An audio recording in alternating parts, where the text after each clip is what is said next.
السلام علیکم دوستان عزیز. این در سلامت و خانواده سربلند باشید. با خواهش یک تماشابینم امروز زبانی چی خواستم به شما تعلیم کنم، زبان عربی رو. ببینید در الفبet زبان عربی چند تا حرف است؟ 28 تا حرف است. به شما میگم چگونه حرف هستند. الف، با، تا، س از نوک زبان، جیم، من ح، خ، دل، زل از نوک زبان، را. این ز، سین، شین، صاد. این دوت، زوت نه، این دوت.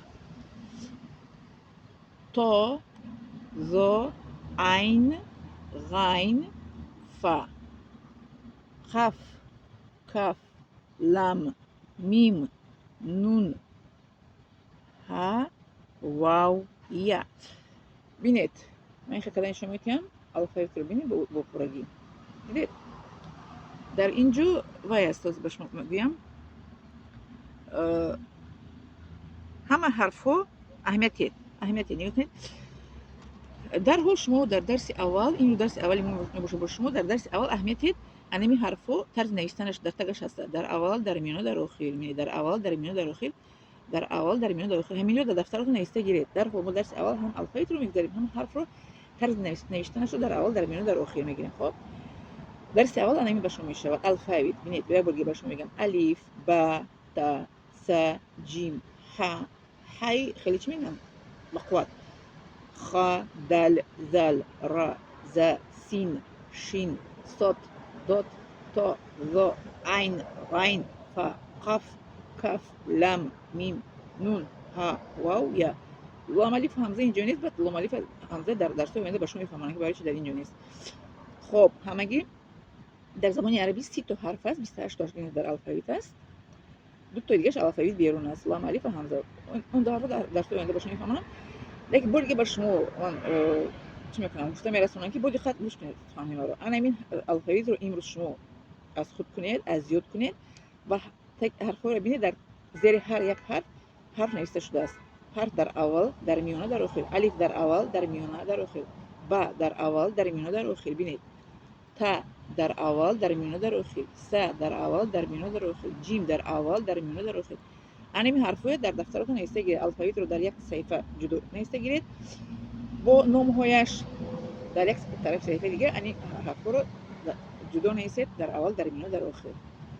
پس کسی که از شما تماشا کند ویدیوی ما رو در کامنتاری نویسید که من ببینم که چند شاگرد ما رو تماشا کرده ایستاده است.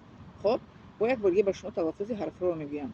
الف، با، تا، س، جیم، ح، خ، دل، زل، را، ز، سین، شین، صاد، دات، تا، ذا، عین، غین، فا. قف، کف، لام، میم، نون، ها، واو، یا. انا که باز کتاب شما میتونم الف، با، تا، س، جیم، ح، خ، دل، زل، را، ز، سین، شین، صاد، دات، تا، ذا، عین، غین، فا. قف، کف، لام، میم، نون، ها، واو، یا. دیدید 28 حرف. این کتاب چی است؟ چی میگم چاپی و است مسکو. باز بهش نشون میدم. لیکن الفبet رو التماس از یاد کنید حرف رو. خب این من هستم. با نگاه کسی دیگه درس نیست. سلام علیکم شاگردان از محترم. در کامنت نویسید که چند کس شما درس خونده استفاده تعلیم گرفته از این درس من. من به خواهش یک شاگرد این رو کردم یک چیز مشابه. انا کتاب به شما نشون میدم که این چیز است. ببینید چاپی مسکو به شما نشون میدم. یعنی مسکو چاپی مسکو. اوه کازان بود است. من ببینید چکی کازان است. کسی با کسی اینه کازان است. لیکن برادر میرو از مسکو برای دختری من و توفا آوردگی بود. سال 2000 نمیدونم 12 بود دخترشون تولد شد. برادرم توفا وقتی دختر تعلیمی دخترم من از این کتاب تعلیم دادم. دخترم عربی رو میفهمد، قرآن میخواند. اینجا با یک چسبیده است اهمیت ندیم، برای که ما این کتاب میدونید چند سال شد، 14 ساله شد، یکم چسبیدگی باشه اهمیت ندیم. خب این کتاب رو این ببینید پچتی وست کازان دیدید. و فکر نکنید یگان کشور عربی است، من شما چی میکنم نه زبان آموختن هیچ گمان نیست، برای همین زبان رو آموزش. این کتاب عجیبیش این است که ببینید خیلی از بعد درس آینده میگیریم دید رسمویش هست، عجیب کتاب است. این کتاب خیلی تست شما زبان عربی رو از خود خواهید کرد. من این خیلی عزیزید لیکن الفابet رو التماس لایک کنید، از یاد کنید، از خود کنید، حرف رو در اول، در میان و در آخر نویسید در یک دفتر. خب بعد در کامنتاری نویسید که چند نفر شما تماشا کرده استاد علم رو و چند نفر شما میخواهید که آموزه زبان عربی رو. با یک بار دیگه در آخر به شما الفابet رو میگویم: الف، با، تا، ث، جیم، ح، خ، دال، ذال، را، سین، شین.